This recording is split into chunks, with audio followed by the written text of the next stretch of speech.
Uh-oh. Boy, stuck. Well, you're digging a hole. You're gonna need to back up. Alright, guys. So, a little bit of an obstacle there. I did something probably harder than I wanted to with him, but I'll let him ride the bait on the hard stuff since this thing is woefully overgeared.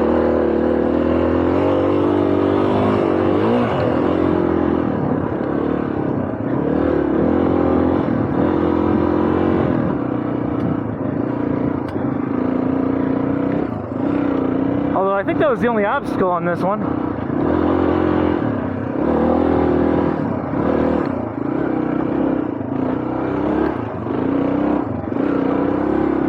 I'm all over.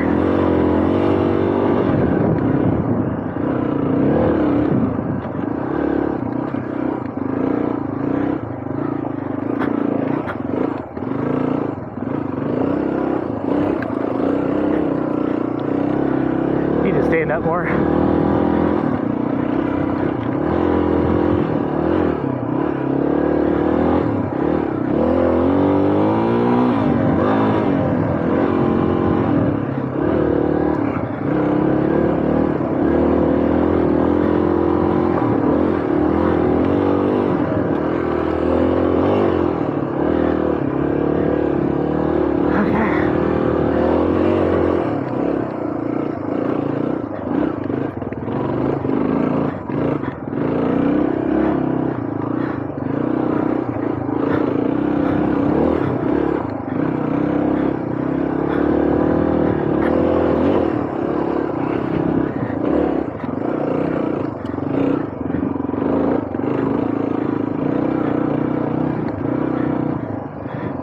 Fun day riding though. You know, now that I got to do the DR and some little bit more challenging things, it is fun. It just needs a little bit lower gear, and I have a feeling the 13 is probably going to be the start. I'll probably want a little bit more.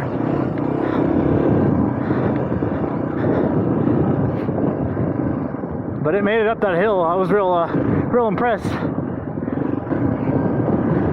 So I think if you're going to buy dual sport, you know, you're looking at kind of your cheaper ones of, I don't know, maybe an old KLX 250, XT 250, and you know, I don't know, some of those, the normal, what I'm gonna call the normal dual sports that everybody looks at.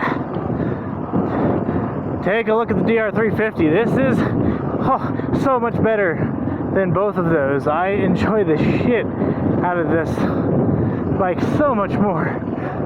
So we're kind of out in the middle of Divide now, just riding and having a good time. I haven't really talked much, but I wanted to do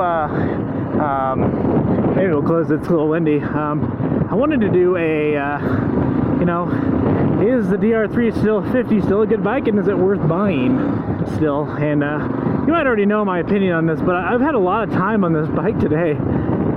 And you know, it's fun. It's overgeared, and I put the new handlebars on it, and it made a pretty huge difference in vibration and feel of the bike. Like, it feels pretty awesome now. So yeah, I'm a huge fan of this.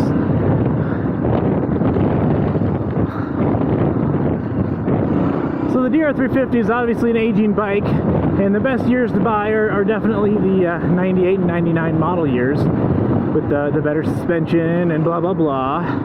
But overall, like, whichever model you get of the DR350 as a dual sport and as a trail bike, they're really awesome. Like, this bike is super comfortable on the road. We did a few stints on, you know, more open dirt roads and on the highway a little bit, and this was super comfortable.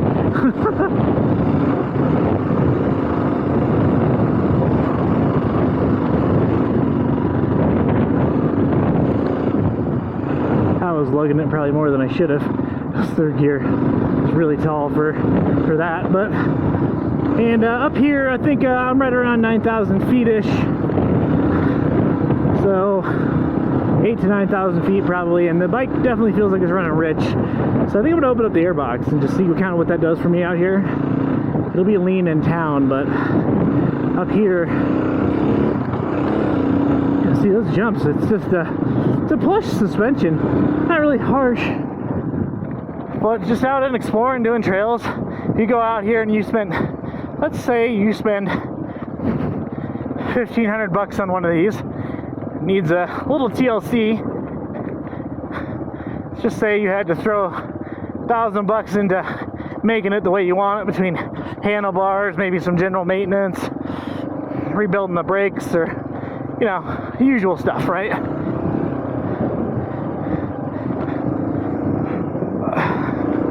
It would be an awesome bike for that amount of money, and you really can't go wrong with going cheap in the dual sport. So I would say in the under $2,000 category of bikes, the DR350s are, you know, right now prices are kind of crazy with everything, but they'll come back down. These are old bikes. These are probably a top pick.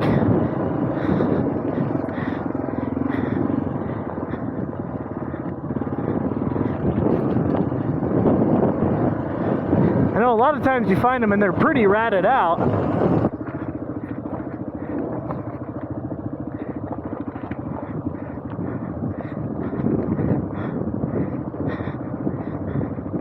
And even if one's ratted out, as long as it's still got most of its plastics, I'd say that it's probably just fine. Do a little bit of work on it. A lot of times these sit in Uncle Joe's garage for a lot of years and don't get ridden. And then, yeah, they just really need minor things to get going again.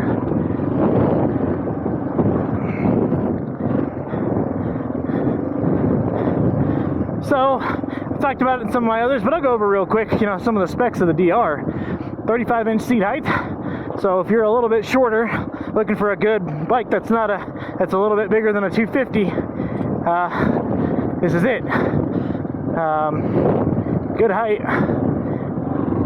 Its horsepower is claimed 30 horsepower from the factory. And it feels about right, given what they claim with like the WR and the DRZ, like 30 to 31 horsepower like they claim. Feels about right. The DRZ, for example, has about, I think most claim that it has 34 or 35 horsepower, so it's like a 15-20% increase over the DR. Torque is right at 21 foot-pounds, is what they claim. It feels about right. It's a little bit higher in the rev range, but it's still got grunt down low, more so than pretty much any 250 you'll ever be on. Well, I guess the next question would be which of the years are the best models. I talked about at the beginning, the 98 and 99 are the best models because they got the cartridge dirt suspension, adjustable rebound, and yeah, so those are considered better. Although I have the rod dampened forks in my 1990, and they're not bad. They're also not fantastic either. So I think with some fluid and springs, they'll come a long ways, but I plan to throw in cartridge emulators too. So that full kit, the full cost of that will be about $300. So, and that's rebuilt with the rebuild kit for the forks. So, yeah, like, so those years are the best. They're also electric start those years. The early years, 1990 and 1991, or actually 1990 through 1993, are all Kickstart only for both the dirt and dual sport models. So those are the DR350 S's. In 94, they introduced electric start and they changed the model nomenclature till to the DR350 SE. Those are electric start. Now for many, they're going to want those. The DR350 is kind of known to be a cold-blooded, hard-to-kick bike. I find with the proper pilot jet and jetting overall, that the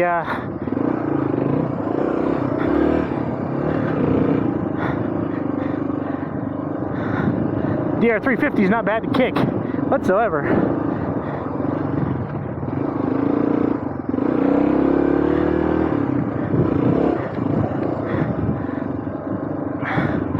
so long as you got the ignition turned on, this bike's not bad to kick. I seem to be doing that a lot recently, where I'm kicking it and then I get frustrated and I'm like, oh, why is it not starting? And then I didn't have the ignition on. But let's say you're looking at these to maybe get for your wife or girlfriend. E-Start might be the way to go, just because, you know, this isn't an easy bike to stall, but when you're on off-road hills and you stall it and they got to sit there kicking it by themselves, it can be challenging, especially for you know, a smaller dude or woman for that fact of the matter.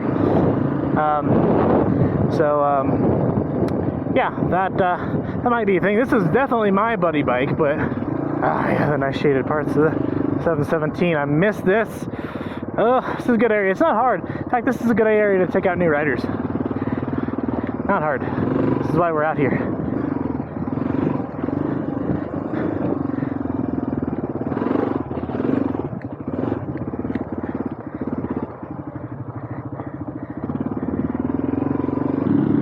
Behind an ATV, just the way I hate. I hate ATVs, but I ride ATV trails.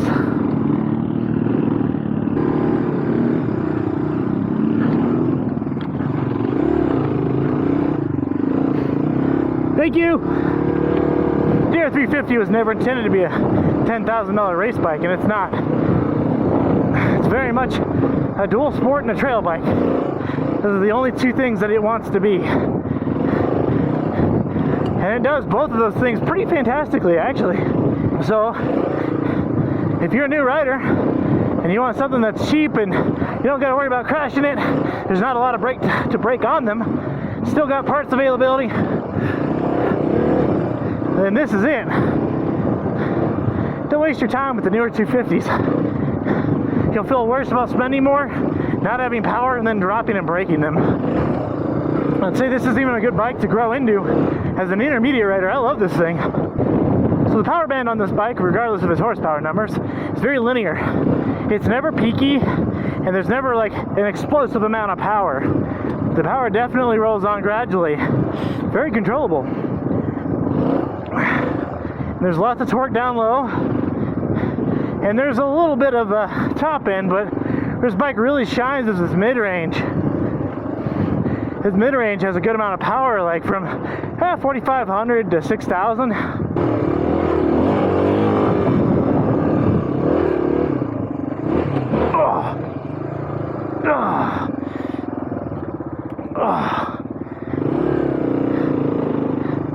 That hurt. Go and check out the DR350s. You know, we're gonna have a ton more content on them. So if you're interested or you already have one, like, subscribe, and check out all the beautiful riding we do out in Colorado. Channels like Baker Extreme, Colorado Dual Sport, Hummer Devlog, all those good channels.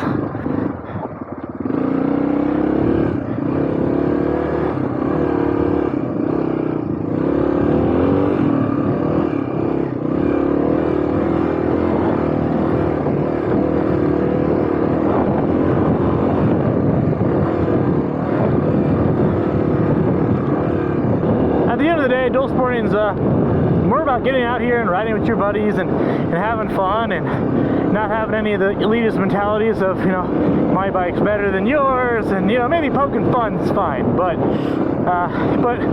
you know, it's not about KTM, Husqvarna, Beta.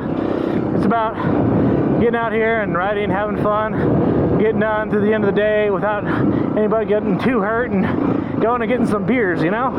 Like that's what dual sporting's about.